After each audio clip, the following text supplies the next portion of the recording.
What's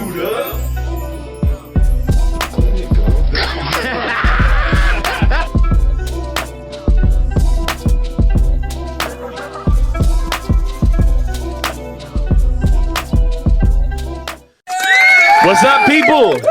Episode 6, we are in the building. Yeah. Good to see everybody, the whole squad. We are here. Yes, sir. We're going to introduce everybody in a second. Welcome back to another great episode of the Queued Up Podcast. We are live. I kind of messed up the intro. Can we start over? What's up, everybody? It's episode 6, baby. Welcome back. Yes, sir. We are here. We are feeling good. As you can see, we got the whole squad in the building today, and you are now locked into the Queued Up Podcast. I am your host, DJ Aaron Michael. We have a great show for you guys today, but let me introduce the usual suspects that we have today. To my right and to your left, my brother, RC, a.k.a. Calvert Productions. Welcome back. Yes, sir. What's up? What's up? What's up? What's up? How you doing today, dog? I'm great. How are you? Good, man. I can't complain, yes, sir. Bro. You looking fly. I see you. You blinged out. You got the shades. I see it. You know, yeah, you started to trend off like the episode ago when you wore the shades, and I was mad because I wanted to be the first guy to wear shades on the show, so you beat me to it. Oh, I beat you to the punch? Yeah, you did. I'm a little bit salty to be number 2. What? But, hey, wow, that's such a hater thing to say. Yeah. How am I a hater? I just you just told him blatantly, I am mad that you did it. I said you did salty. it, so I had to do it better. If you ain't first, you're last. Oh, I did it better. I didn't know it was a competition, but you look good, bro. Tell him, RC. You look good. I know it's a team, bro. You look good. I appreciate you. All right, I appreciate you. I'm not accepting Right on. that. All right, hey, see, to my left and to your right, hey, my brother Jello TV. How y'all doing? Welcome back. I say, how y'all doing? How you doing, dog? I'm good, man. I'm fantastic. I'm sorry I messed up. The queued up, I almost clapped, but you clapped. It was just. But did you say the queued up? I did. We got the footage. No, I said it. Right, Chewy? Didn't I say it? Yeah, you said it. Producer Chewy? You said it. I said it. He didn't clap, but he said it. I never clap. Hey, next time, hey, Jamaica clap. All right. Whoa. Sunday boy. Hey, yo. One more time. Already. He feeling that. Hey, Oh, yo. my gosh. Hey, and last but not least, the Jamaican bacon. y'all heard of Captain America, but never Captain Jamaica. My brother Giovanni, a.k.a. Just Created It. Welcome back. What's going on, y'all? You know what I'm saying? How you doing, brother? Good, man. I'm alive. We're here. So. Okay. I see you repping the home flag. Oh, you know, I got to hold down for Jamaica. It was in my bag, so I felt like I should pull it out. Hey, Gio, I talked to Aaron Michael's mom, Mama Love. She said, tell Gio stop putting his damn feet on the furniture. Oh, yeah. It's What? It's always on there. Yeah, your mom's hit me up. Was like, tell him stop putting his feet on the furniture. You lying. Yeah, What? I'm just like, I'm saying, hey, yo, my mom don't give a damn about some furniture that ain't hers. I love Mama Love, bro. She's a good piece of Hey, Black Mama That's would something say she that, would though. say, though. That's what I'm saying. If it was hers, yeah, but she if it ain't hers, Get your feet off the goddamn furniture. You make my mom sound mad old timey. But this is the squad we got on the camera today. But off the camera, of course, we still got the other half of the team as well. Shout out to my brother Jesus Crust, Chewy on the boards, Chewy on the boards. Hey. Chewy on the boards. Shout out to my other brother, the co-content captain Charlie Mumbles. Yes, sir. The Yes, man of many talents, many hats. Dude, Mumbles be doing everything. And Mumbles be having humble brags like, yeah, I produced this song for who? ASAP who? I ain't trying to put him on blast. You know what I'm saying though. But Mumbles that guy though, man. Do not sleep on Mumbles, man. He is a superstar. That's a fact. And shout out to my other brother, the assassin himself. You know what I'm saying? Yeah, another talented artist. Freaking my dog Artie Reeps. Artie Reeps. Yeah, the original TikTok rocker, aka the TikToker. You know what I'm saying? This guy's a beast. Are they trying to cancel TikTok? Like, are they still trying to do that? Nah, it's too late. It's too late. Trump wants to cancel it. This man waved his arms in 6 different ways, and the noise did not come out. He's I don't know. He said a whole No, they're sentence. trying to ban it, but I don't think they're gonna be able to pull it off. Too many people make too much money off it. It's a monster. That's a fact. That's fair. That's fair too. Yeah, I don't make any money off it. That's fair too. Hey, I mean, Hey, I got that's a nice little that's a TikTok Little check. Caesars pizza and possibly a beverage right That's there, a big fact. guy. Jesus. On the ground. All right. Well, hey, this is the squad that we got for today.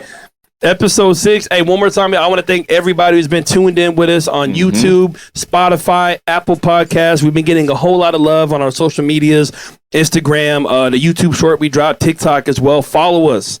at the Queued Up Podcast. Queued Up as in CUED, not the QUED. I'm a DJ. It's in the queue. That's how we do it. We appreciate it. We love each and everybody. We're going to keep growing. All right? And y'all wait till we have like somebody big and famous on this goddamn podcast. Y'all gonna be like, hey, I was there first. All right? Hey. Yeah. This your chance to prove it. Day one since day one. This is your chance to prove it. So in the queue for today, what we got lined up, we got a jam-packed show. We're going to be talking about Michael B. Jordan. Him as an actor, the new Creed 3 movie coming out too, dropping. Some people seen it early screening, cough, cough, wink, wink, already, so they've seen the movie. We're going to kind of debate on Michael B. Jordan's career up to this point because we kind of have some different opinions about that, about how he is. Very divisive. It almost started to a war. We just had like a little pre-talk about it, so it's going to be very interesting. Grown man fighting over Michael B. Jordan. How about that? What's new? No, what's new, right? Men fighting over Michael B. Jordan. Then we're going to talk about apparently a potential Kanye and Adidas reunion. Mm-hmm. Everybody who thought Kanye was done with Adidas or Adidas was done with Kanye, how could you? How dare you? How should you? Now they might be working again after them sales dropped. That money. Oh, Kanye. Money talks. Money talk. Kanye. Money talks. The Yeezy Genius. army has never been more just powerful.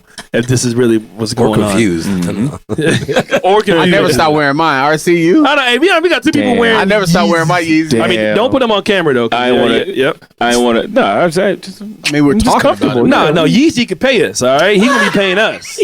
Kanye ain't finna give Come us on, no man. What are you doing? Unbelievable. What are you doing? Unbelievable. Let's be realistic.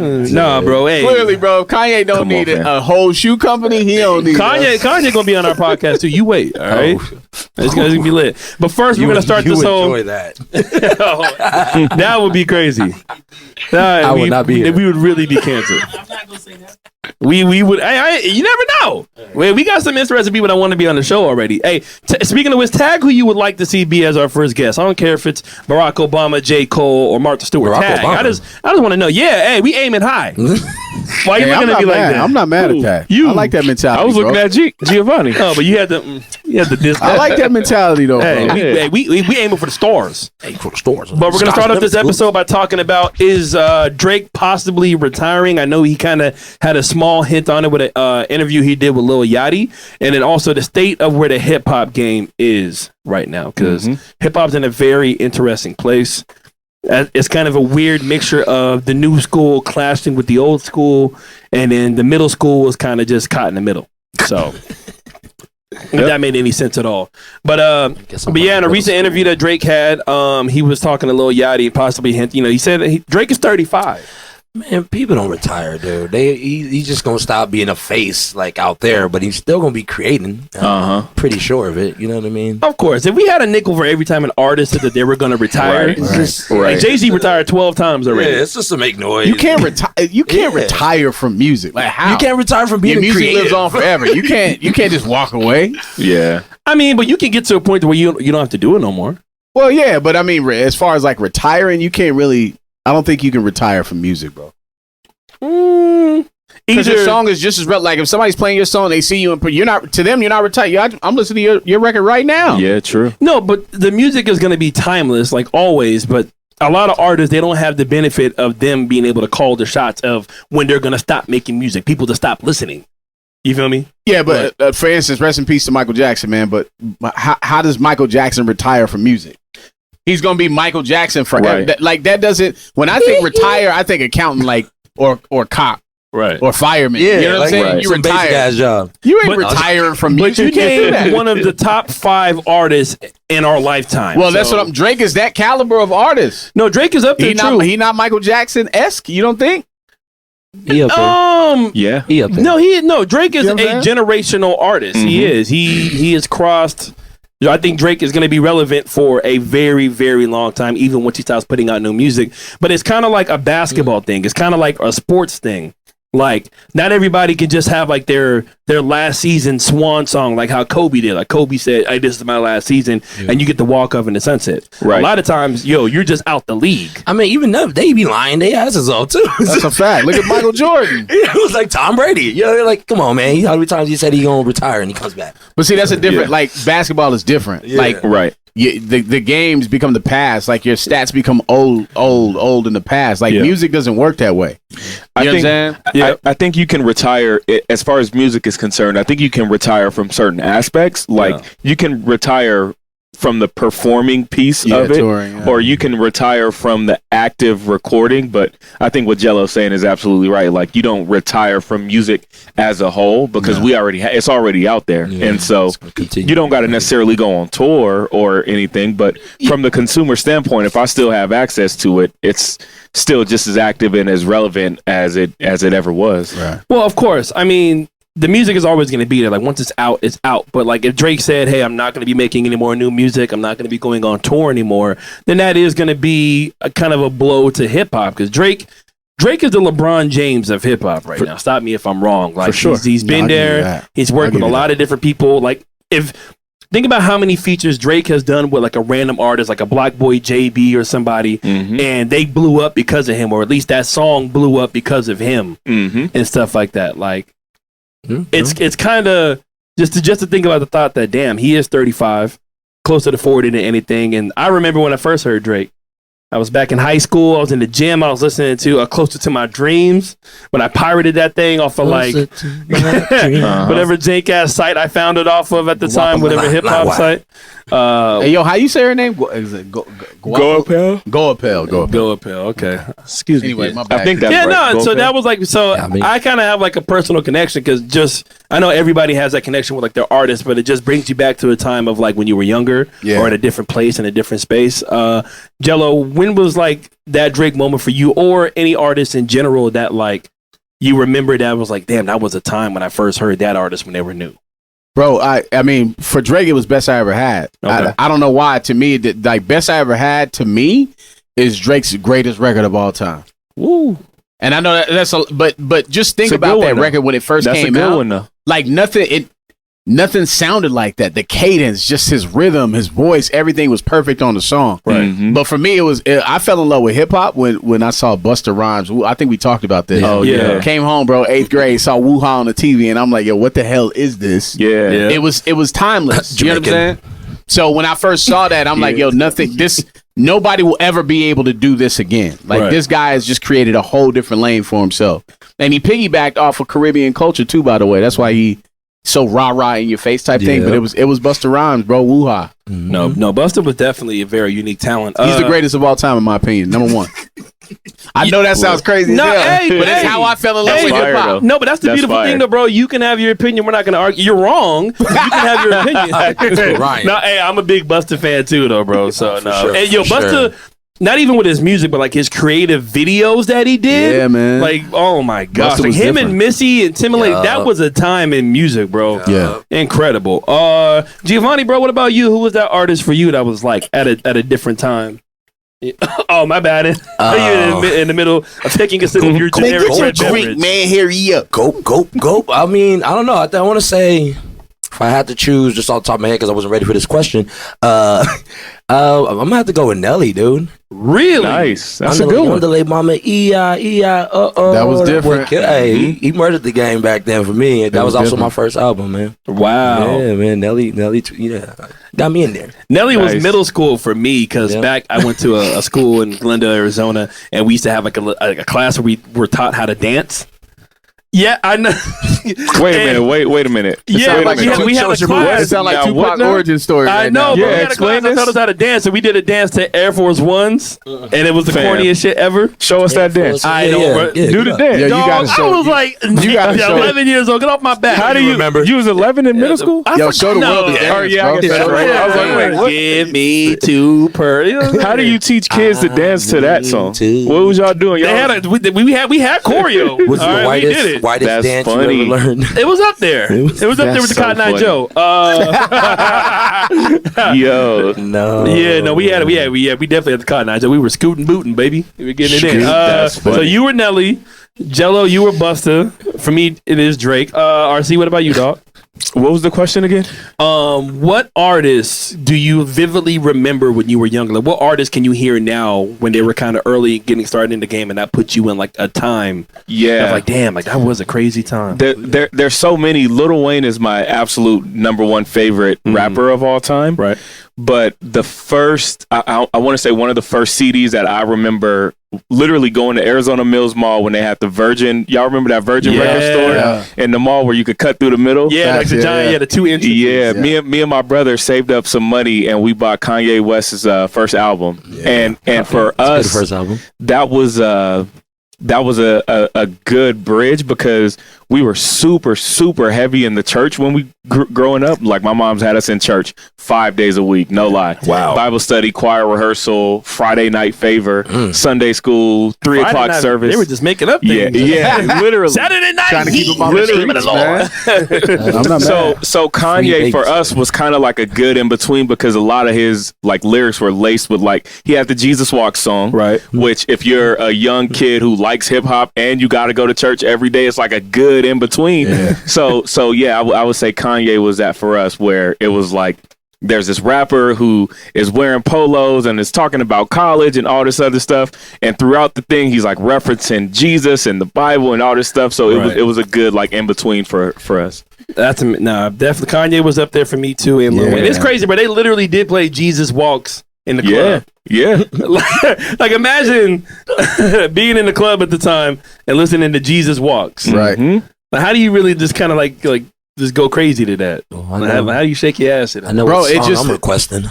It's an amazing song. Like it's the song great. is amazing. No, the song's amazing, but to hear that in the club, like dancing with bro, that not it's not. Yeah. Them 808s not, bro. It's just an amazing song. Nah, you are listening to the words. Yeah, that's the crazy part about it. Yeah, and he was spitting, and there aren't very many, especially at that time, rappers using a choir. How Kanye was using choirs, bro. It was just like different, bro. It was just like, oh, this is it right here. Nah, you're not wrong. You're not wrong at all. Chewy, who's one of your most influential artists you ever listened to, bro?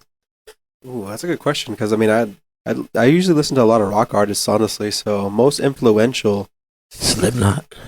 Hey, no, so that was actually the very first concert I attended. So that shit was fire. Hey, nice. I like that. Wake up! I want to say. If I were to pick Daft Punk, I know it's not. So it's actually not even a rock band. It's a. I rock with Daft Punk, bro. Dude, I love Daft Punk actually. So okay. Definitely my hugest inspirations. Daft Punk, they're a legendary dude, bro. It's just there's so much good music. I think you limit yourself if you say I don't listen to that. Like, you know what I'm saying? Like, there's even like for the people because it just makes you want to dance, dude. Yeah, it just feel good music, bro. Like, you know, when I'm not DJing, I usually listen to other stuff that's not hip hop. I listen to country all the time, bro. Really? That's a fact. Okay. The hill. No, there's like good country. Yeah. Country's kind of like hip hop now. That's the one that I'm not like. Oh, Tim McGraw. Old school Tim McGraw, like I got a barbecue stand, my white t-shirt.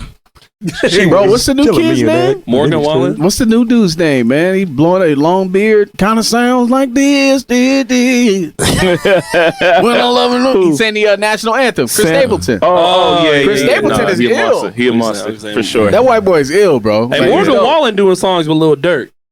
Really? Yeah. Lil Nas X and I was Lil Nas X. Billy Ray. Yeah. Achy Break Your Heart, I was my shit back in. you lying. No, that's my mom would tell me. My mom would be like, you used to love that song. You remember Dime Wednesdays? Like, yo, mom, I was like, I back do. in NAU. Up in Flagstaff. Yes, we used I to do. go to the country bar every Wednesday back in NAU when we was in college. Every Wednesday was Dime beers. Yep. And it was like a beer. Little cup. Yep. hey, bro, let me tell you something. Don't ever sleep on buckle bunnies. Yeah. Let me tell you something about the women that listen to that country music. Hey. Wait, what you call them? Buckle bunnies? At the rodeo, they call them Never buckle heard bunnies. that. Okay. They be the bad chicks with the tight jeans and the cowboy hats, but they come through trying to get something. They call them buckle bunnies. Yeehaw. You see, a long time ago when I was.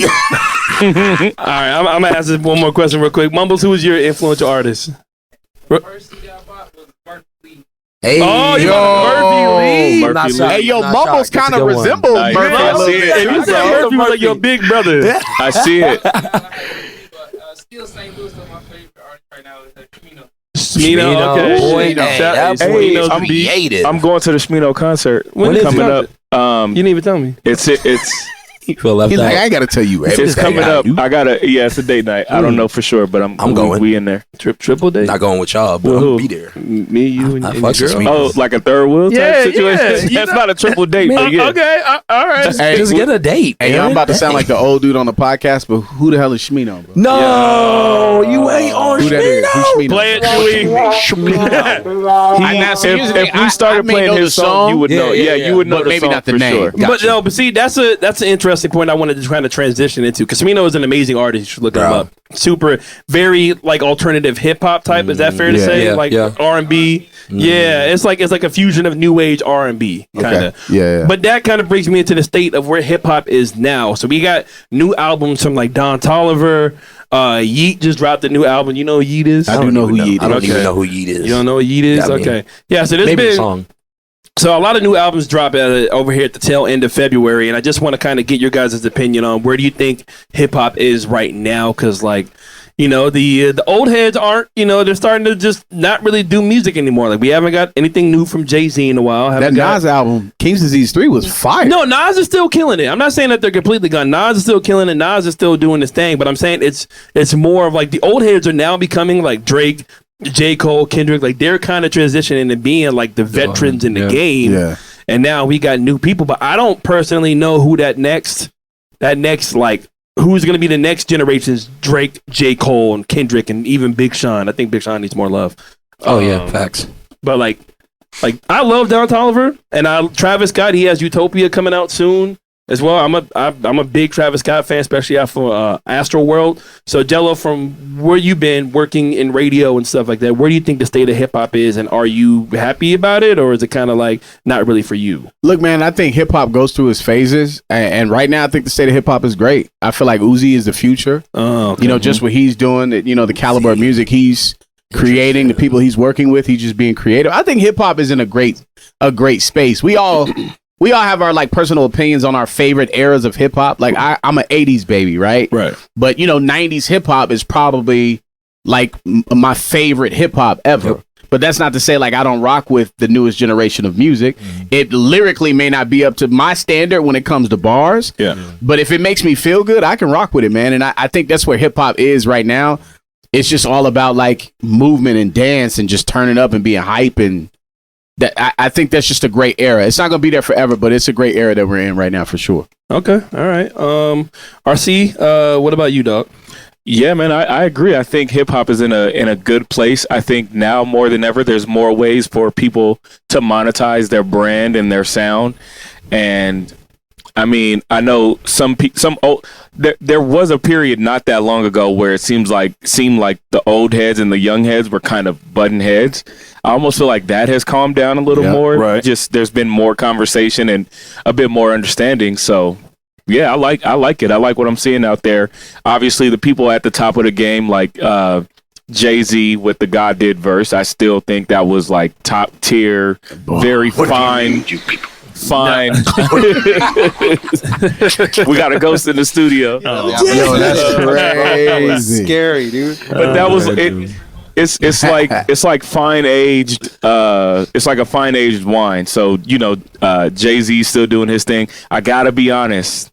I was never really a Nas fan like that per se. Growing up in Phoenix, it didn't reach me. Right. But he's still doing his thing. He's still very relevant, very at the top of his game. And then obviously like Drake, Lil Wayne just put out a crazy song over the weekend that was sampling the DMX song. So I think hip hop is in good hands still, for sure. I feel that. No, we still have a lot of good combinations, and it's cool to see older artists still kind of working with younger artists. Like I remember when 21 Savage was kind of talking about, man, who even really cares about Nas? And instead of Nas like trying to start a beef and go back and forth, like a lot of people were like, yo, 21, like you gotta like show some love. Nas is who he is, and then they came out with a song together. Right. So that's pretty dope. Understanding. Yeah. It's like old school, new school is like That's collaborating more often. But that shows came how for his head. a gentleman handles an issue. Yeah. Right. And then, whatever the hell 21 is, handles an issue. He's a savage. hip hop. I took it personal, bro.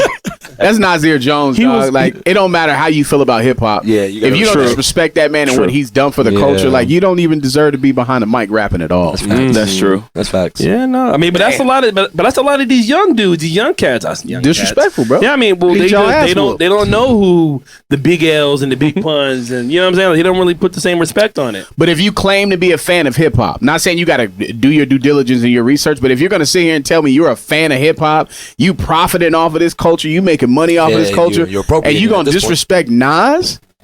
But that's the issue too, is that some of these people, some of these young men and women, they don't care who came before them. Not all of them, some of them. As long as they're making money, they just want to make money. They're vultures. Well, that's right. That's true, but the only pushback I have for that, and I do agree, I think it is important to pay homage and to understand the people that paved the way before you. But does any other culture do that? Like, did Justin Bieber have to go back and know every pop art? And I'm sure maybe he did or whatever, but I don't hear enough conversation about other genres. Like we was just talking about country. Yeah. Do the country people got to be like, nah, you wasn't up on the early stuff. You don't know. We know what that is. And I'm asking. I'm just saying. Okay. No, RC, I mean, you're absolutely right. But they do. Like, I hear a lot of, listening to country music, I hear a lot of, like, country artists go back and talk about the Grand Ole Opry, right? This performance house that all of the greats have performed at. If you think about R&B, like even Justin Bieber, for instance, talking to Justin Bieber, interviewing him, and in many conversations, he talks about Usher and how Usher inspired him to want to get into rhythm and blues and get into R&B music. Yeah. So you pay homage to it, whether you realize you're doing it or not. Right.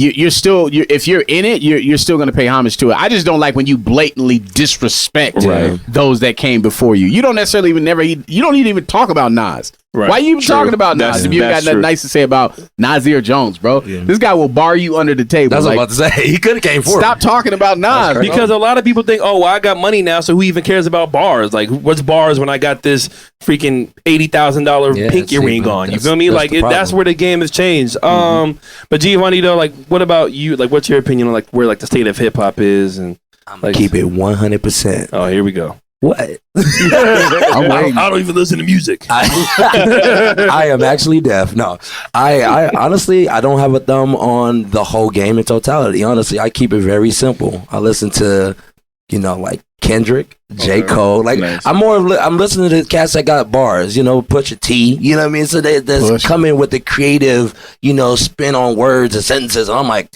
man, that's amazing. I could never thought of that. You know what I mean? That's all, like, I'm more impressed by that. And then all the other stuff is club stuff.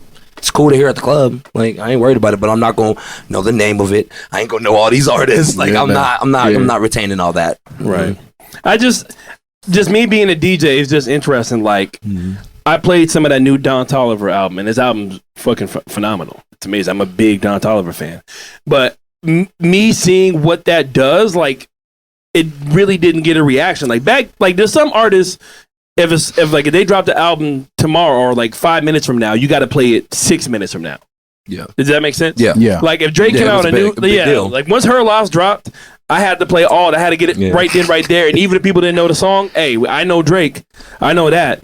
But even if you have like other big time artists that are doing like a new YG song came out like over the weekend and stuff like that, Yeet and stuff, popular artists, and I know it might be also the location that we are in, as in Phoenix. Like, we've always been a step behind of new music and stuff like that. But the club and what's on the radio and what's streaming is kind of such a disconnect now. It's so weird. Like, people want to get mad at us DJs that got to play older music. Like, we still got to play E40 and Too Short and Back That Ass Up. We got to play that, because if we don't play that, there ain't nobody gonna dance to that. Yeah, that's true. There's some new songs that are undeniable, but people want to get mad about hearing Dreams and Nightmares in the club, but we still got to play that shit. But that's because it works, right? Like, the E40 and the Too Short is going to get it going. So, I mean, there's a reason behind it, though, right? Yeah, no, there is. I mean, we play it because, hey, our goal is to get people, like, you got to play familiar stuff. Right. I mean, there's some different clubs and bars and different areas, even around the city, that you could play new and experimental type of music and you're going to get a good crowd. But that generic, I don't really listen to new hip hop, I kind of know what I know. And if it's not like a familiar just sound or voice that I'm hearing, I don't give a damn about it. Right. And it puts the DJs in a tight spot. And so you're talking about like a weekend night primetime type of set, right? Because I've been at brunch spots where the DJ was kind of got into a pocket or like a little groove, and it wasn't necessarily familiar stuff. Yeah. But they just went in a direction, and it was like, oh, what is this? Those are my favorite spots. Like sun is out. It's like a brunch time type of vibe, and it's not that prime time where you would expect to hear what you're saying. Yeah. So there is a time and place for veering off the path, right? Or you're saying no, there is every DJ? No. I think absolutely. I think it's all about time and place, and you got to know your audience. Like there's some audiences that like they want to hear different cuts and remixes or old songs that they haven't heard before or new songs that are fire. Like as long as it's fire and they can at least get behind the beat, then I get, hey man, who was that? Wait, what was that? Wait, what was that? So I think that's the sign of a good progressive DJ. But when you're in like one of these big time multi-million-dollar nightclubs or bars and stuff like that, where you get like a lot of tourists and out of towners, you're gonna get people that don't know shit. Right. So like, can you play Drop It Like It's Hot? Can you play Pitbull? Can you play In the Club? Like, can you, and like the newest one, can you play Birthday Bitch? I'm like, okay, it's her birthday. it's her birthday. You get it. Bro, Gorilla's old Hood Figure. When did that come out? Ooh, that's a classic. That's a minute ago. Yeah. It's a Bubbles are like, tune. amen. It's a tune, right? Bro, that song came out so long ago. I had a girl call the show like not too long ago recently and ask who is that? Wow. So I just let you know, like the younger generation, they're growing up hearing this music and they're like, yo, I've never heard Hood Figure before. I'm like, yo, this came out 30 years ago. Oh yeah, no, bro. That Not that long ago, but you know what I mean. yeah, no, it's amazing how some of these older songs like they still age really well. Like Little Scrappy, like Money in the Bank. That beat, oh my Forever. gosh! Like we can do this all day talking about stuff like that. But that's what I mean by retirement. Like it's Yeah. hard to retire when you got records like that still ring off in the club. no, but to Little this Scrappy day. is retired though. Like what new thing has he come out with? But if Money in the Bank start playing and Scrappy walked in, it's just like he's relevant again, right in front of an entire crowd from of the people. consumer standpoint. Yeah, you don't. He's relevant. Yeah. Yeah, but when I mean retirement, I mean like Little Scrappy. I don't think he's going on any tours. He might be. I could be wrong. He might be Need maybe money. somewhere. Going but tour. at least I haven't heard him drop like any new albums. Like he's still eating off of what he did 8 to 10, 11 years ago. But to my point about there being so many different ways to monetize today, it would be hard, like Jello was saying, to actually retire because you would have to stop doing everything. So that means recording new music. That means writing on any level. That means promoting anything. That means getting Movies. behind an artist. That means being an executive at a label. Like you would have to literally walk away from pretty much everything they're a to brand retire. now. They're Right. a brand. At the end of the day, so it's like, what are you retiring from? Exactly. From you? Exactly. Like, you're a brand, Right. bro. So you're gonna be well off and doing things regardless under that name, unless you change your name. You know No, what I mean a name is important. You guys are right, and I mean hip hop is definitely good. And Giovanni, that does make a lot of sense. A name is a brand. Speaking of another name that we can kind of recognize as a brand, I'm gonna go ahead and move on to the next cue point we got. Michael B. Jordan. Oh yeah, this conversation. This is the one. So we all know Michael B. Jordan, famous actor, been in a lot of different movies. Never heard of him. And commercial. Oh, never heard of him. I mean, he's been around for a minute. I think he's been in over 15 different movies. Hardball. Oh, the corny dude? Yeah. That's Corny the came back movie. at school? Yeah. Oh, the corny one. Oh, He was in Hey, Hardball. I just Michael want B. to Jordan say, was he in Hardball? He was Yeah, in he Hardball, definitely was. bro. 100%. Yeah. Wait, was he G baby? He was little as hell. Nah. nah, I think he had cornrows in that Damn, movie. G baby. Damn. Still hurts my soul. RPG. Wait, which one hurts more, G baby or Lil Saint? Little Saint, Damn. bro. Can't do that to Saint. no. I Saint don't know. didn't I'm gonna go deserve G that. baby. I'm I gonna go think G baby. G-Baby hurts. Sports Yeah. relevant movie. Because I don't think we saw G baby. I mean, we didn't see Lil Saint die. Yeah. But we saw Yeah. G baby when he was just getting held. Hey, he with that big ass hand. That boy hand was big. He used to rub it out. I think Michael B. Jordan was his big brother. All love, G baby. All love. Oh Yeah, my gosh, that was sad. But yeah, so Michael B. Jordan, world known. Oh my gosh, known around the world, great actor. We're gonna talk about that. A-list? Would y'all say? I say he's A-list. A-list. Now. Yeah. Now. I think so. Yeah. I Now. think He's so. A-list. Yeah, A-list. you do Marvel movies and stuff like that. You're And you A-list. have a franchise like that. You're A-list. Household name. Yeah. Yeah, he Creed 3 just dropped. I think Jello's the only one who's seen the new one so far. I've seen 1 and 2. Raise your hand if you've seen 1 and 2 so far. Yeah, of course. Yeah. Okay, seen it? Seen it? Yes. Already, you I ever saw seen the it? first one. You saw the first one? Damn. Really? Wow. Mumbles, you see Creeds? He don't even like Rocky. Only one? You don't like him? Whoa. Get on the mic. I know, Get him on the mic. All right, so some of us haven't seen it. Jello, just you don't have to do a whole movie review, but you know, if you're doing it, what do you think about the movie as a man? Look, all right, Artie, you don't need to see Creed 1 or 2, bro, but Creed 3 you need to watch. Ooh. This movie I give it a 9.5 out of 10. Ooh, that's high praise. And the reason why is this movie, and I hate to say it this way, but it's a black movie. It's not made for anybody else. Nice. But black folks that come from the ghetto, that have been through something, and have family incarcerated. My brother just spent 16 years in prison, came out. I was a child when he went to prison. Damn. And in the movie, it depicts and shows that relationship. I'm going to try not to get emotional, bro, because when I think about it, it's crazy. Okay. So he did a phenomenal job. Okay. Nice. And because of the fact that it's a black movie is the exact reason why everybody need to go watch it. Nice. I'm sold. You should go watch it because you're going to see a lifestyle from a different perspective. Yeah. Right. Maybe you don't understand it. Maybe you come from, wealth or finances or mom and dad, 2-parent household, all of that. So, yeah.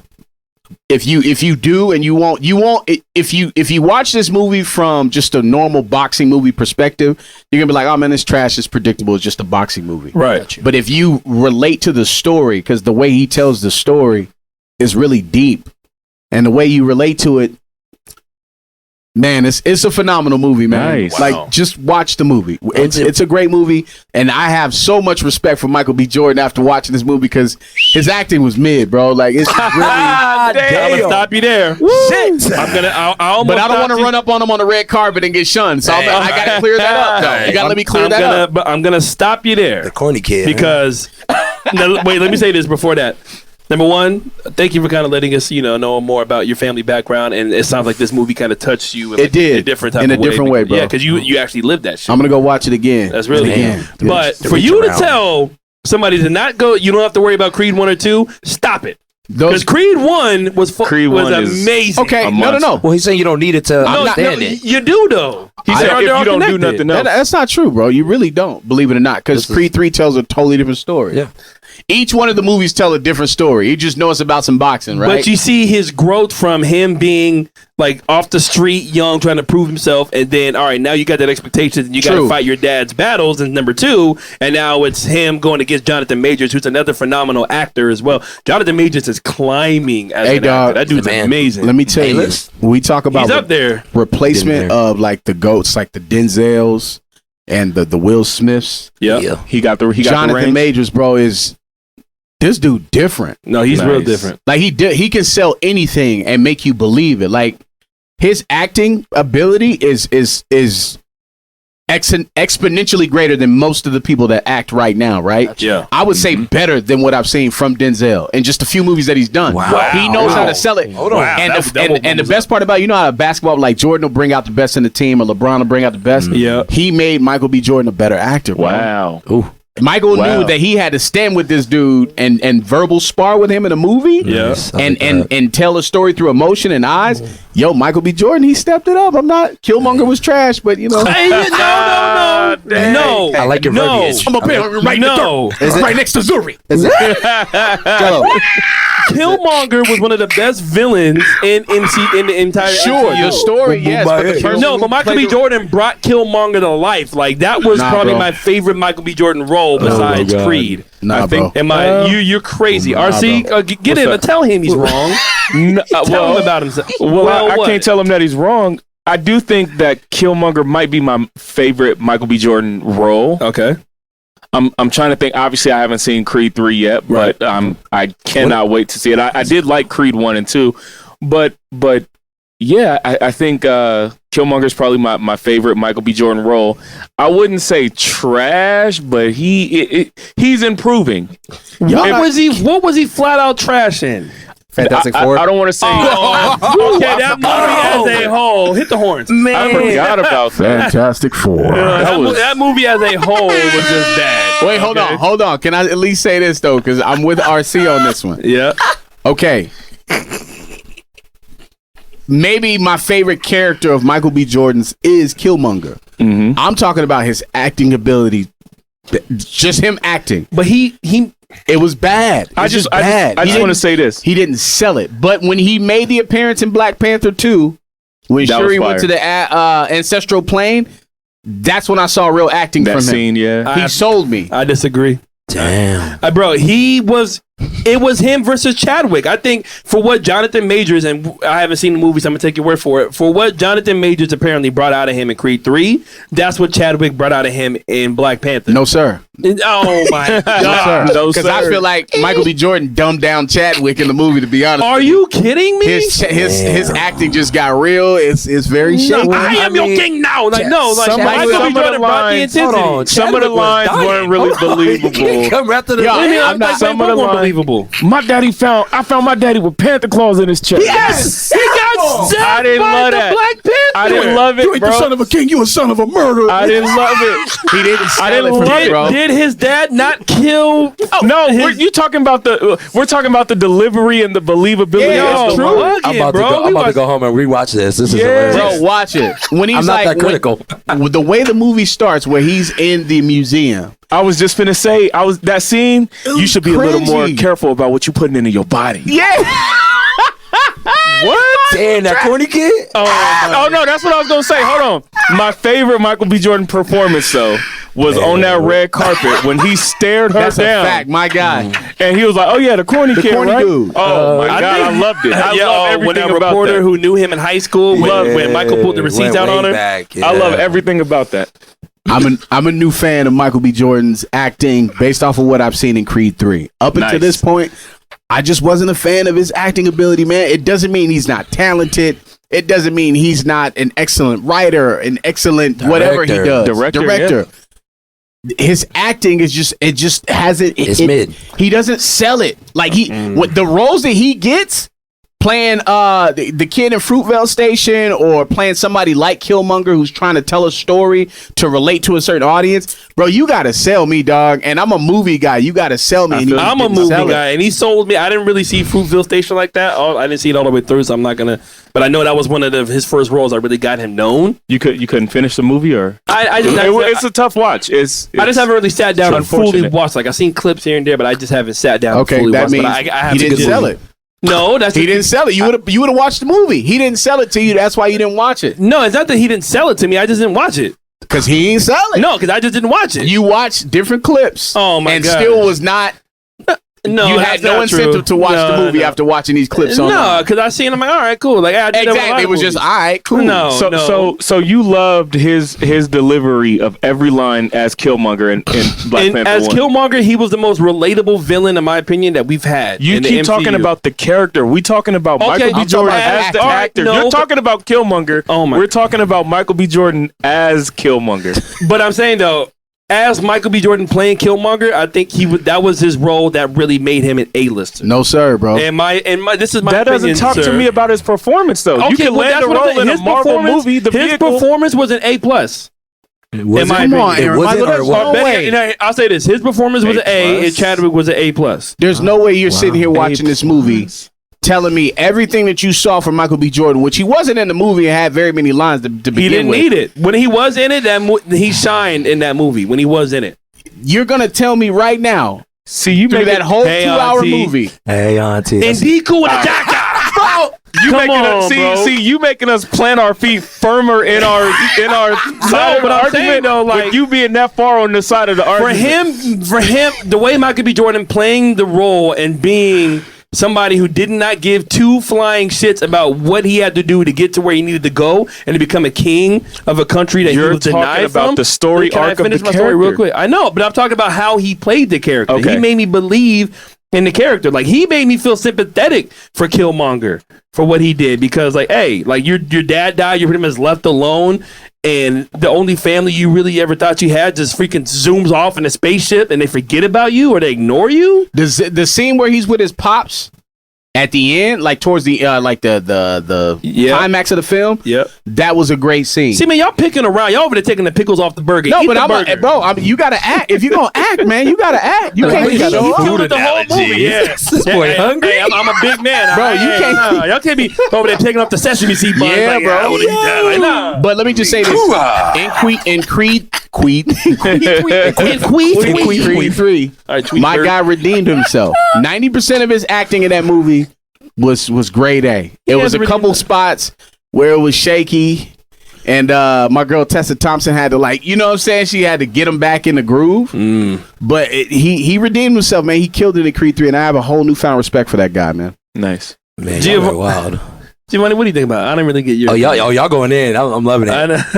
Hey, I'm gonna go back to my original response. I'm not that critical on movies. I do love movies. I'm a cinephile. I watch a lot of movies. Wait, what'd you say? A cinephile. A cinephile. What does that mean? Yeah. I just learned a new word. Yeah, well, I don't know what that is. Cinephile. Look it up. It do sound terrible, but cinemas. Cinema. Cinephile. Y'all are wild. All right. Well, yeah. You know what? I'll take back my verbiage. I knew what it was. All right, no, but go ahead. Sorry. I be touching people in movies. I'm a cinephile. Hey, I'm mad, y'all. Look here. Dear Lord. I need my black man to be a little more educated. Oh my gosh. No, but no. Go ahead. Yeah, no. So I never really, I never really judged this hard. But listen to y'all argue. It's fun. Get critical, man. Yeah, no. I'm just I guess the only reason because like I try to act. You know, I tried to do it back when I moved back home to LA. Right. And I was like, yo, here's what a monologue. I can't remember these goddamn lines. easy. Like, I'm like, this right. shit is nice. So it's hard for me to be critical because I tried it. And I'm like, nah, I got respect and love for everyone that does do it and they, doing it well or making a living off of it. Right. But nonetheless, listen to your argument. I gotta agree with them. Thank like, you. As It's far not- as like, I love the character. How you going just to let them sway you that? It's no disrespect either. But it's like it's just true. Like you listen to some of the lines, you're like, yeah, he really did. It was kind of corny. Like corny kid. Like, hey, no, I don't want to say corny. it. But Well, that's what I'm saying. It's low-key corny. He ain't no real like black man that I've grown up with in the hood. I'm like, yeah, they don't really move like that. What do you mean they don't move like that? What are you talking about? They're just a little more raw, a little more aggressive. Y'all over here feeding the stereotype, all right? It's not a stereotype, it's just really what it is. Bro, you know who they should have got to play Killmonger? Yeah, here we go. Old dude who was on Third Strikes, like the homie that he broke out of jail. Y'all remember dude? Brian Hooks? Yeah, not Brian Hooks, his homie though. Ooh. Yo, that's got to be the hoodest actor ever, dog. Oh, which one? Either him or old dude from Menace to Society was like, I'm dead. he came looking for Old dog? You talking about Lorenz Tate? Nah, dude, they got stumped out. Oh my god! I mean, he's gonna be a hood dude from Compton. Like that's he wasn't no Compton. How you gonna say he wasn't no Compton brother? Like what did he not do, bro? Because he's from New York. Yeah, literally. What do you mean? So you know every black man in LA and how they act. Every black man. No, it's not that. There are stereotypes, bro. There are stereotypes, and he didn't even fit those. Thank you. That's all we say. He's just not a knock. Doesn't mean he has to fit. No, I just want to say this. I think Michael B. Jordan is very talented. I am inspired by him. I think his career, the sky's the limit. Yeah. Literally A-list. No. But it's not a knock or a disrespect to say, to bring up some of the points that we're bringing up and just saying, yo, in that movie, in that role, him specifically, he didn't make us fall in love with the thing. Like, right. I don't think there's anything disrespectful about it. We're just giving our opinion. And truth be told, some of those lines, bro, you got to be honest with yourself. Some of those lines, fam. What lines, though? I'll kill you too, Uncle James. Damn, what are we? Come on, bro. You're making it sound. Come on, bro. No, he didn't say I kill you too. What did he say? No, he said no. Listen. When he said I'll take you too, Uncle James, you gonna tell me you was like, yo, that was the smoothest, fam. No, because literally Uncle James got in the way of him killing T'Challa. So he's like, I'll take you. He's like, take me. No, Forrest Whitaker's acting in the movie was questionable at fucking best. So Forrest was me. Hey, and Michael B. Hold on, y'all. Some of those lines. Okay, so maybe we say this. Y'all bugging. In Michael B. Jordan's defense, maybe the writing for his character was just not good. That too. I was just gonna say that. Maybe he could have sold it if the writing was a little bit more fluid. It needed more fluid. All right, put yourself in that moment right there. You're fighting T'Challa in a goddamn waterfall. You're Killmonger. Who's going to say, I'm going to take you too, Uncle James? Who's going to say that? Uncle James said, take me instead. He said, I'll take you too. That's what he said. Why not just take him? Why not just take him? Why do you It's a movie. What the fuck is it? I'll take you. Uncle James has smoke too. Uncle James sold out his dad. I'm surprised he's defending this movie. That's what I'm saying. No, this man went in on you people. He didn't care for that movie at all. No, because you people was ass. You people, Black Panther. And Black Panther is a I've seen Black Panther cornerstone 13 movie. times. Yeah, it's a great movie. It's a classic. Yes, it is. We're not That's a going to fact. take anything away from that. I know you're not. All we're saying is that the delivery of some of those lines, man. That's all we're saying. I think we're hearing it in different ways. Because to me, Maybe. I didn't think any. Look, I'm one of the most critical. Y'all know me. Yeah, you are. I'm one of the most critical mofos you're ever gonna meet when it comes to a movie. I'm one of the most critical guys. So if I'm like, yo, that shit was like dope, and in the moment, like Michael B. Jordan, that's probably his best role he's ever done, besides maybe Creed 1, in my opinion. Because Creed 2 is mid. Still gotta see Creed 3. But y'all, come on now. I usually rip everything to shreds, and I can't really find too many things that I can really say about his portrayal of Killmonger. To me, he was the most real, down-to-earth villain, and that role fit him, and that brought out a different side of him being a villain. I don't think he's ever played a villain up until that point. No, I'm gonna say Thanos too. Let me ask this real quick. Thanos was good too. Aaron, growing up, how many times did you get banged on? Like, what's on some gang shit? I like this. Yep. Okay, look, no, have I just been just super banged on or whatever the case is? No, I'm not. I didn't grow up in that culture. I know people that were in it. That's what I'm saying. All right, I know saying, people but that you were in hadn't that have to shit. be like in it, which is good. It's not a bad thing. No. I've been banged on many a times growing up. That's a and fact. it's like it's just a different type of energy, and he didn't give that. Yeah. But You know what I'm saying? But He wasn't gonna bang on. But he wasn't in a gang though. He never claimed he was in a gang. He's from he was Compton. Okay, just because you're from Compton, that means you got to be the most thuggiest thug motherfucker ever. He wasn't trying. Who said he was trying to portray that? The movie he was from he was the kid left alone, single parent from Compton. With that, hey yo, all that challenge shit is over. That's Compton. That's you trying to. That's portray. just him. Oh, that's not. Bro, nobody Compton. talk like that's how you talk when you like from West No, Coast. that's how a young black person typically talks. That's how somebody in that but you know culture what I talks. mean, Not just like, from Compton. that just that environment. Hey, That's how this you from talk. Compton, man. That's your foot. Like, come on, we're fucking real. What are y'all talking about? Bro, name a movie another villain is gonna say, "Oh no, all that challenge shit is over." Like if you're not supposed to be portraying this person who's from No, the but West that's, Coast, but that's like, you the whole from the beautiful hood. thing about Black Panther is that it was a predominantly this was a black movie. There was like one white person in the whole entire movie. So that's why this culture is like for us. And you don't. And I know he is from Compton, but I think that doesn't portray who he's from. Like he's not over here repping Compton. He doesn't have Compton on his chest. but that's he the was in the energy they were military. trying to That's pull the off. whole reason why. No, the Compton backstory is a big part of Killmonger's characters. I don't think so. Arc. That's the whole reason why they did the whole Black Panther University, whatever, in Compton. Yeah. It was, bro. It mattered. They It went back mattered. because Compton is one of the most recognizable hoods, and usually Well, no, it's showing. Okay, black people, we are not a monolith, and so it's showing the different calibers of black. Right. Honestly, that's Right. all it is. And Yeah. we created gang culture. Like, And not if you created, from but, like, Compton, we have it. I was just. you have to have that essence when if you're portraying a person who comes from that area or that town. You have to portray that in the movie. You gotta be from Compton. Who says?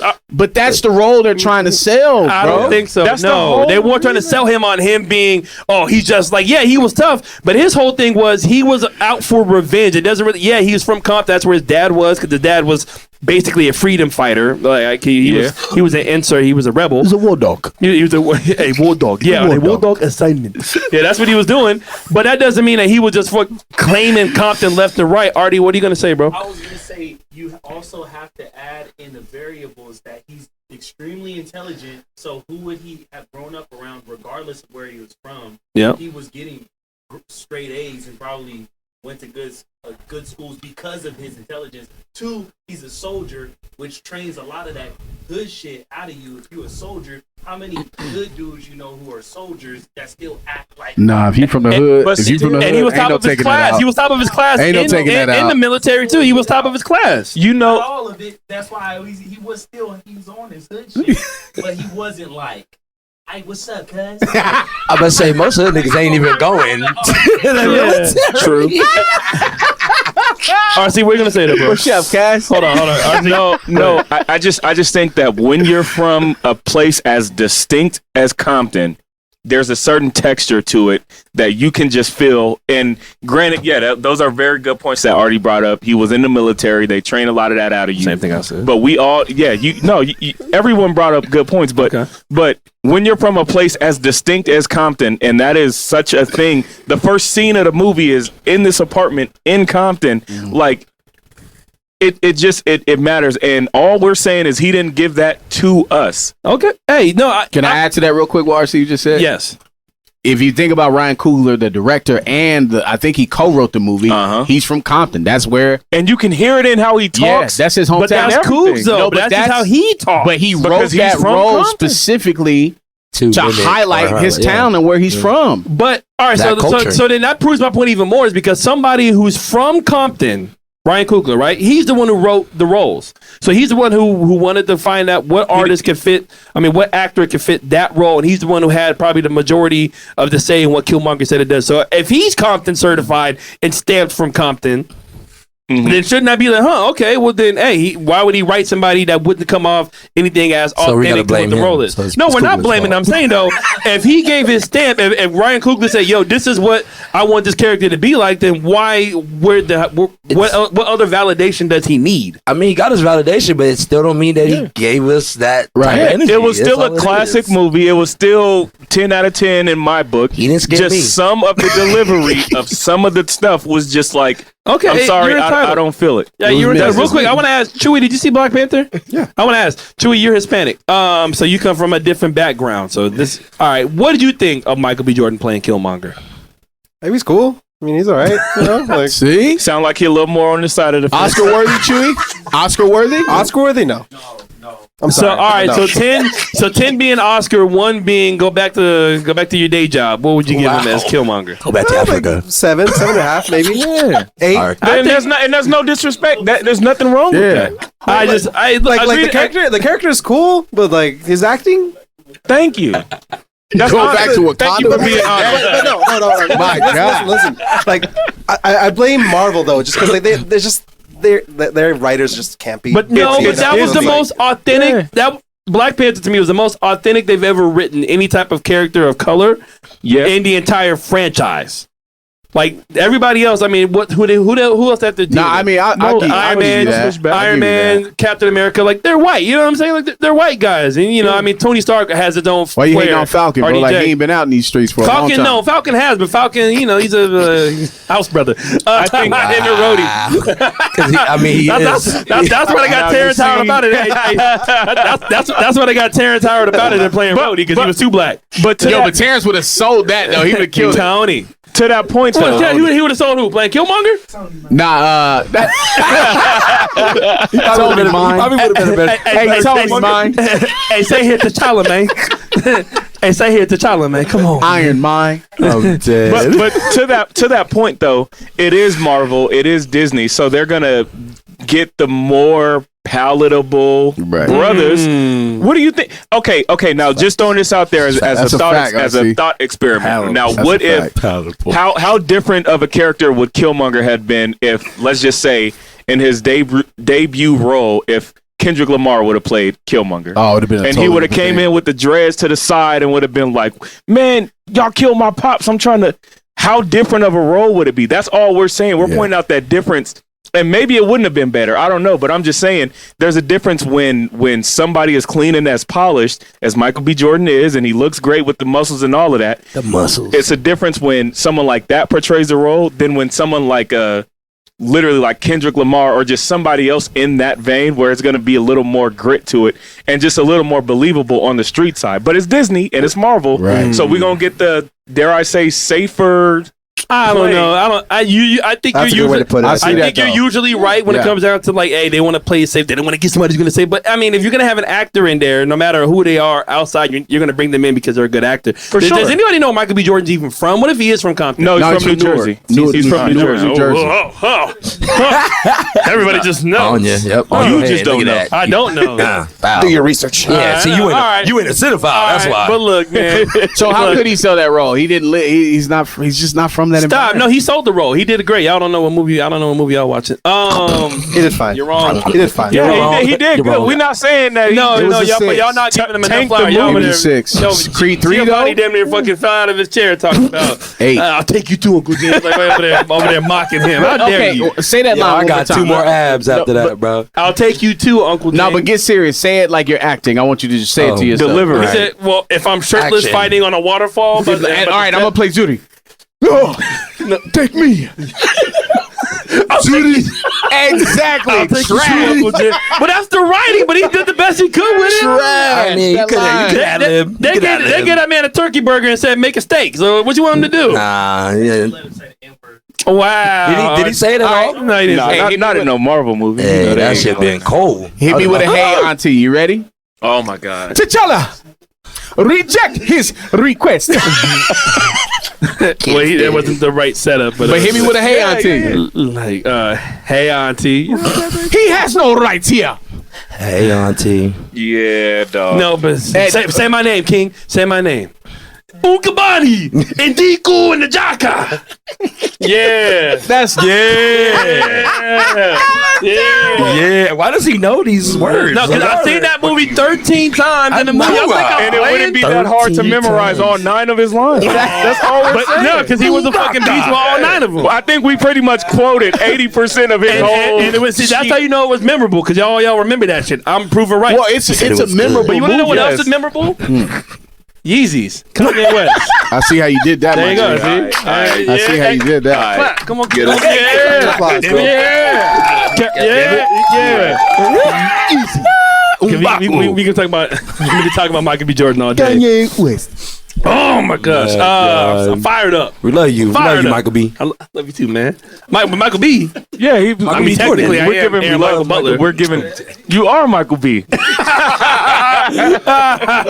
Technically, no, bro. But yeah, we're gonna our last cue point of the episode 6. I got heated. It is though. No, it escalated very quickly, man. Freaking. I'm dead. Yeah, bro. Y'all funny. So Yeezy. Kanye West. Apparently, him and Adidas have been in talks again about reuniting. RC, I know you probably know a little bit more about the subject. Let me to get this topic started. Let me just read this article. Allegedly, of course. I mean, This is an article from Hypebeast, and this is what they're saying. Here, give me 1 second. Okay.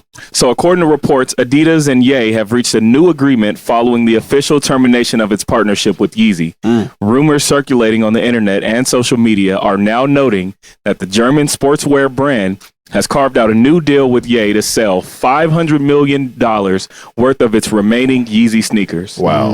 So it looks like they're coming back to the table after, quote unquote, canceling Ye. And they're saying, we got $500 million worth of product that we need to move. And it's all got your name on it. So they want to play ball. Okay, the first thought that comes into my head when I think about it was, number one, this is a damn shit show, this whole situation. Crazy. And number two, Kanye didn't make himself he didn't do himself any favors with this. Like, it wasn't like, in my opinion, he was just completely just out the wrong and he got canceled for no reason. He was literally... Nah, he earned it. He did. He was picking wars with a group of people. Unhinged. He was picking wars with a certain group of people, warranted or not. And I think Adidas, they had to protect the brand. But Jello, what do you think about it? If they do work together again? Kanye's a genius, bro. Wow. Genius. He knew exactly what he was doing. This was in the plan? Hey, hate him or love him, respect him, or if you want to disrespect him. Kanye knew what he was doing. I agree. He got out of every single contract that he had. He got dropped. There was no lawyers, nobody coming after his. Well, they took the bread that he had, but nobody coming after him in lawsuits. No breach of contract. Every contract dead. So now he can start fresh with his brand, with his mouthpiece, and just his ability to create. He's a creator. So Adidas didn't realize just how powerful this man really was. Yeah. He knew, but Adidas didn't know. Yep. So to protect their invested interest, they kicked Kanye to the curb thinking it was going to be all, peaches and rainbows for him. Little did they realize how powerful this dude really is. Like, hey, man, y'all connected with the corporate shit? I got the streets. I got the kids. Facts. I got the youth. I got the people. Keep your corporate dollars. We gonna get it this way. And now you coming back. Now you got to play ball. You know what? If I'm Kanye, I want $2 billion up front. Yeah, I need equity. I need the whole. Give me lifetime everything. deal like they do to LeBron. Yeah. I just think he's smart, man. The brother's smart. It's I'm not going to give Kanye that much credit that he thought this far ahead. He could have, but I'm not personally going to give him that much credit that he thought after all this he would be right. He said back it before he did it. My man has a a documentary I called Genius. No, and he recorded everything. No. It's called Yeezus, number one. And number two, he didn't really record it. His boy did. Yeah, but he knew what he was doing. He knew he was going to be Kanye before he was ever. But that's a completely different Kanye. No, it's not. It's the same thing. It's called Genius. It was definitely called Genius on Netflix. Genius. Oh, yeah, it was Genius, but it was spelled with the Y-U-H. Okay. Bro, you trying to tell me after watching that documentary, you couldn't see that this dude understands how to create? That he was going to pick a whole war with a certain type of people? He didn't really pick the war. Oh, I'm sorry. No, I thought you were saying Adidas. No, not what Adidas I'm talking about, but he was going to start a whole war and say that this group deserves, and like, why may want to get into that? He wilded out. He did that on purpose. That's calculated. Hold on, bro. Jello, don't you dare say it is. He did multiple. Just pay attention. It's common sense to me. That's common sense. He did multiple interviews back to back, repeating the same rhetoric over and over and over again. He knows who's in power. He knows who's got the majority of the wealth in this country. He knows. It's not rocket science to know who got it. And he lost almost $1.5 billion in like 2 days. But it don't matter because he's about to re-up. He's about to double up. I got to see it to believe it before with a different type of deal. You still doubt different type of money. That's crazy. Yeah. All I'm saying is, I thought his whole goal after this, because what did he say? He said, tell me if I'm wrong, that he was like, Sway, you were right this whole time about him owning his own and not having to go to one of these brands or whatever, not having to go to Adidas to collab with them, but for Kanye just to do everything in-house on his own and own everything. Didn't he say that Sway was right about that when they got into that argument? He did, bro. Yeah, that's why he built that warehouse. Yeah, so then why is he now going to go double back and work with, I mean, if the bag is right, the bag is right. $2 If it's I'm saying, if the bag is right, if they say 2 or 3 billion, fam, dear God, he has all the leverage though. I could be wrong, but we've never seen something like this where a brand has its basically star artist, drops them, and then the brand comes back to the table kind of crawling on hands and feet. We haven't really seen that. And if y'all can think of any examples, maybe, but in a scenario like that, just from what I understand, Kanye would have all of the leverage in the world. And basically, in order for Adidas to not lose however much money that they stand to lose, we can double down and strengthen our partnership. And Kanye would stand to make a lot more money than he would have lost in that whole situation. But I wonder if Adidas owns like a part of like the Yeezy designs, because I think if Kanye owned all the Yeezy designs and Adidas was just doing most of like the manufacturing, I think Kanye would not go back to Adidas. I think he would just do Yeezys or his Yeezys on his own. Well, from what I understand, they own a portion of his designs. They own a few. But under the contractual obligations that they have with Kanye, the ownership of those shoes ends after like 5 years.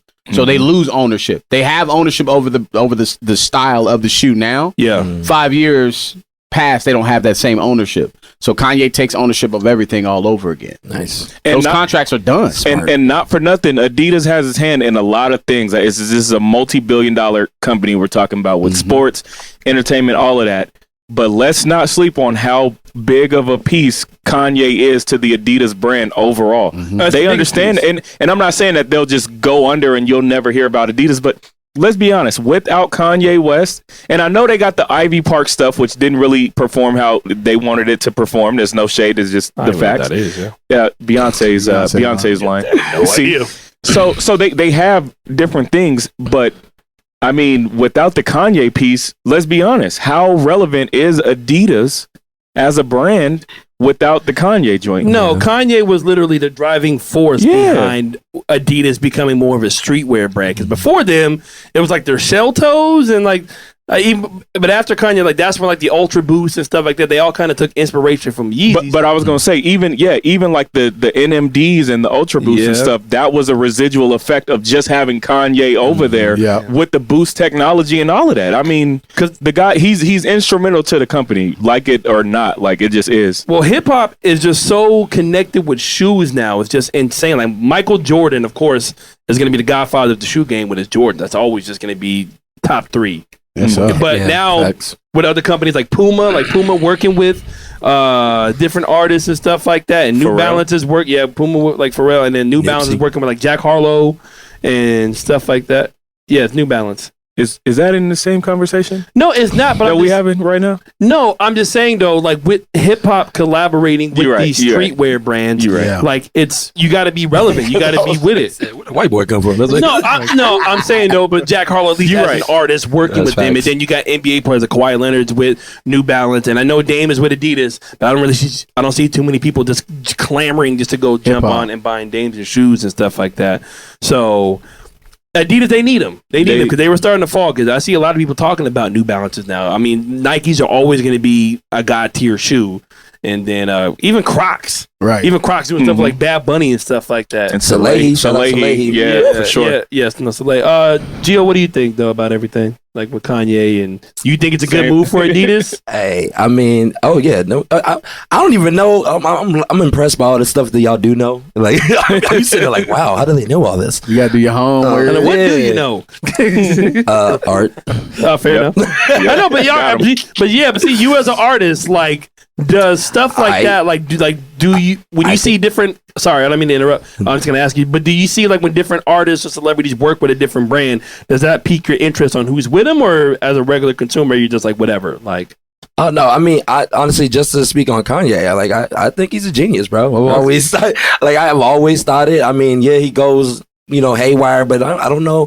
For me, I feel like a lot of it is planned. Like he's learned a lot and he understands how to kind of like shake things up when he needs to, or do what he got to do to get to the next, step in what he's trying to do. So I don't know, but I think it'll be good for them. Like why not? Sure. And whether it's planned down to the move or not, I think there's just like basic best practices that pretty much anyone with common sense would know. If I'm attached to a big brand and I have this portfolio that basically says over the last X amount of years, I drove this amount of revenue to that brand. So we obviously have a relationship. Cool. If that brand drops me as a businessman, I have to know that I can go across the street and possibly get a better deal because that deal was structured from 5 years ago or however long. Now that I have proof of concept, I can go across the street and maybe get more. So maybe not necessarily with Nike, but New Balance or Skechers or whoever, and go over there and Adidas realizes that, and the problem that they face is they're in the same market. So not only do we lose our biggest piece, but then he goes to one of our competitors. Now they're doing better, and then we're getting lower. So they understand that dynamic. I get it. I think Kanye needs Adidas as much as Adidas needs Kanye. I think they both need each other. I don't think Kanye, if you went over to Puma, it would be the same. Nope. He's a brand. I don't think. What do you like? No, like I think they have created something together. As Kanye, of course, Kanye brought his influence and his brain power to Adidas, of course. But what they have is like kind of synonymous with each other to this point. Hold on, bro. Like it's hard. Like it would be hard to say. I think I think there's a lot of people around the world that would buy Yeezys wherever it lands. Facts. I don't think it's because I can't see Kanye going over to Converse, and if we're to still do it would do more numbers than what they've ever done. Yeah. I don't think it would do with what he's doing with Adidas. Well, I got 2 points I want to make, but if you make new designs, bro, it's like starting over. You go to Puma, make a new design. You go to Converse, make new. It's Kanye. It's never gonna stop, bro. It's the brand. He's a brand. One, I do want to say, I didn't say what Kanye did was right. Okay, I'm not agreeing with what my man said. No, I'm not. I'm not. Looking kind of funny now. I'm not agreeing with what Kanye did. All I'm saying is he did what he did, and he knew what he was doing when he was doing it. That's number one. Number two, think about how everyone in hip hop has capitalized off of Kanye's move with Adidas. Right? Corporate America saw just how valuable hip hop artists are. That's why you see now everybody's got a partnership deal with a rapper, or Megan Thee Stallion, McDonald's, Travis Scott, McDonald's, Taco Bell, Doja Cat. Like they understand that this culture, hip hop moves everything, and whoever is at the top in hip hop runs the world. I don't care where you go. You be in Saudi Arabia, you be in Australia, you can be in Africa, bro. Whoever's at the top of the hip hop game runs the world. They influence everything, and Kanye is just one of them people that has influenced corporate America so much that now they want to piggyback off of hip hop, man. He's changed the game for everyone, and people still don't see it. Like they don't see it. Well, me personally, of course, Kanye has a giant hand to play with that. I'm not going to give him all the. I'm not saying you're doing this, but I'm not going to give him all the credit for corporate America wanting to. Hip hop has been getting picked apart and used for corporate gain ever since before some of us were even born. It's just become more and more and more the older we get. When you see regular commercials now where little white kids are doing the gritty and stuff like that, and it's corporate. Sure. Like that's how you know. It's just they know who they're trying to go after. For sure. I want y'all to think about this. This is so cool. How much of a genius Kanye is. Didn't Kanye say, da, da, da, da, wait till I get my God. Hold on. Right. Didn't Kanye say, no one man should have all that power? This boy knows what he's doing, man. He puts it in songs because he wants everybody to know, like, yo, I'm ahead of y'all, and y'all just can't even see he's it. ahead of us by going DEFCON 3 and go. I'm not going to give him that much credit, bro. So I think Kanye, but the bounce he back. fell upwards. The bounce back, though. Kanye fell up.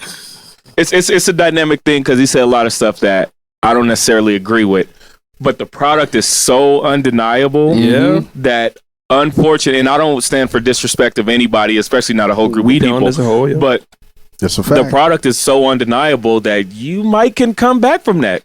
And not only just with the designs and Adidas and Gap, but the music too. Like the guy is incredibly talented, and if anybody could come back from wherever he is now, it would be him. And again, with the leverage that he could have, if Adidas is coming back to the table, fam, he could literally double, maybe triple his net worth with that one deal alone. Right. And well, Kanye has the benefit of in this day and age, we live in such a time that as long as you lay low, shut up, and even if you do something controversial, as long as you don't hurt somebody or do anything like that or go too far off the deep end, and if you're dope or if you're a star and you're undeniable, you give it a couple of months, he pops out with a new wife and people forgive him. New album and it's all over. Yeah, like it's crazy though. It's wild. It's wild. And also our like we get so much news and everything is like, even if you're a week late, it's old. A week from now, it's old. Yeah. So the more time Kanye kind of gives it and he lays low and he gets off at DEFCON, whatever number he's on now,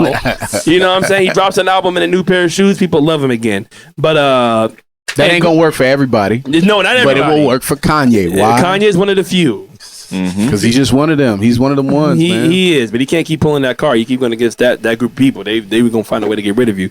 But, hey, great show. That was good stuff. Good stuff. I'm sorry, man. Also, I feel like we was kind of jumping you a little bit. No, I can take it. Hey, that's because I'm built different. It's all love. Me and Killmonger are built different. Oh no! I'm changing my name to Indiku Indijaka. Already got some. Thing about Kanye that I noticed though. What's up? Is mad simple. In history, a lot of the greatest artists were very people didn't like them. Misunderstood. Yeah. Like very controversial. For sure. Yeah, but Kanye, and that's why I don't call him a businessman or nothing. I call him he's an artist. He's an artist. Not he's an artist, but also he's Kanye. so crazy. Kanye, he creates his own enemies, though. It's not that people just don't like him because they don't like him. I mean, I know he has his haters out there, but a lot of what he did is self-inflicted. It's from what he said and how he acts, and it got to a point to where there's a lot to disagree with. There. The whole politics and jumping off the deep end. There's a lot to disagree with, but there's also a lot of fire to cop too. Can I be honest? Like, man, let's just be honest. Uh-oh. Has Kanye ever really taken an L? Like, just think about, because right now, based off of everything that Kanye's done, if he goes to the studio tomorrow and drop an album, he can have lost every deal with Adidas and everybody else. We still gonna buy the album. That's not true. Did you buy Donna too? Did you buy a stem player? Oh, I didn't buy the stem player. Yeah, that was a gimmick. I mean, that was a gimmick. An easily accessible album drops Apple Music, Spotify, whatever. That was that everybody's going to go listen to Kanye's album. If Kanye keeps thinking that he's above having to do the dance with the streams and stuff like that, if you want to make you buy an MP3 from 2009. Then Kanye can look every last one of us in the eyes on national TV and be like, "Hey man, y'all ain't shit, and I'm better than every single one of y'all," and we'll still buy the album. Only if it's on Spotify and it's actually good. Because it's Kanye. Yeah. So I mean, did he really take an L? Name a time Kanye took an L. I can't think of it. Low key, right? The only L he took That's was a messing with Kim fumble. Kardashian, and that's not even an L because you got one of the most powerful. He lost social 1.5. lives. I mean, I guess For the being able to time say being. that you lost a Billy plus is that really an L? But That's I mean, a flex. but still losing a Billy though. But when you He didn't bounce wanna do back, that. though, that's that's the way I see him losing that billion with the potential to get it right back. That's kind of like when you trade away a star for first round draft picks. It's like you got the first round draft picks. So whether you use them or not, you can use those to go get another star. Yep. So it's coming back. It's like, did you really lose anything? No, I don't no know how else, much you bro. really thought. All right, but hey, we're gonna ask you guys now. What do you guys think about Kanye's possible reunion with Adidas? We want to know about this in the comments on YouTube, on our Instagram. Please tag us. What do you guys think is right? Do you think is wrong? Do you think Kanye can be forgiven, or do you think, hey, if as long as you're dope at what you do, you can get away with a lot more shit than other people? Low-key, I do still want to buy a STEM player. I'm not even gonna See? lie. That's one thing I will never buy at Kanye's. Oh, but I thought he was a genius, and he gets what he wrong. And was that really that was a gimmick? He latched on to that. It was a gimmick. It wasn't his But technology. he put Donna 2 on there. You can't get it without it, if I'm not mistaken. I mean, you probably rip it somewhere. But you can, but yeah, go ahead and get that LimeWire virus on your shit. He probably thought Donda 2 was That trash. Anyway. Frostwire. He probably thought the whole album was trash. I so heard that's Down why to he 2 put was it on. ass. I heard there was just like a couple of new songs, whatever, but it Yeah. wasn't anything great. But anyways, hey, episode 6. We're gonna continue this conversation. It's not over. It's in the comments. The board's been acting up all day, boy. Let me tell you. Disaster. Hey, I want to give one more shout out though to the crew behind the scenes. Jesus Crust, Chewy. We love y'all. Charlie Mumbles. We love y'all. I'd use a roadcaster, but this thing sucks. Yeah. So hey, man. Hey, we're still a growing process. It's still a process. You know what I'm saying? Hey, follow my I'll boy. just add it in post. I got you. There you go. Hey, shout out to my brother Artie Reeves as well. His commentary is priceless. Hey, follow him, Artie Reeves. Ask him, Artie. We're gonna keep doing that. Maybe once every other week or so, asking questions in the comments. So yeah, just talk to us, man. Artie, he's the face. You know, he's one of the big faces of the Queued Up podcast. Shout out to my brother Jello TV or Jello. How can they find you? I'm sorry. Jello TV, man. Spell Jello with a G. Okay. On TikTok, Instagram, Twitter. The CEO of Unfun Facts. Spell it with a G, man. There you go. Grindr. Whoa! Why do you laugh like that? Yeah, y'all been bugging all day with this. Hey, you know, you guys need to grow up. It's 2023, dog. We don't do that no more, man. If I'm on Grindr, I'm on Grindr, bro. What does that got to do with y'all? yeah, that's right. So now you're gonna flip it on us. That's right. Oh my God. Why are we talking about Find Grindr? Artie Hey, yo, on y'all Grindr. acting like they. That's funny. I'm trying to be They already say they don't want them on Grindr. No, they do want you. That's the complete opposite. Giovanni, dear God, how can they find you, bro? Thank you for being here. On Instagram, just created it. Holla at your boy. There you go. That's the whole thing. Just created. Holla at your boy. And RZ, how can they find you, dog? Calvert Productions. Peace. That's it. Ni hao. Follow me, DJ Aaron Michael. I am the host. Follow me on Instagram. What do you mean? He's the Kawaii. Yeah, I don't know if that's appropriate, Marjorie. What you mean? I can say ni hao. Hey, yo, let's hurry up. Wifey made chicken, bro. Oh my God. Follow me at DJ Aaron Michael, but also, hey, follow us, the Queued Up Podcast. If you're listening to us on Spotify, Apple Podcasts, we are on YouTube. Subscribe, comment, subscribe, like, share. We're on TikTok. We are there. We are out. We love y'all. We'll see y'all again next week. Peace. Get it. Peace. All right. Ooh. Give me mine. Yeah, I got family at the crib. Oh my gosh. Yeah, bro, wifey made chicken, dog. Yeah. Wait, Jello, you have your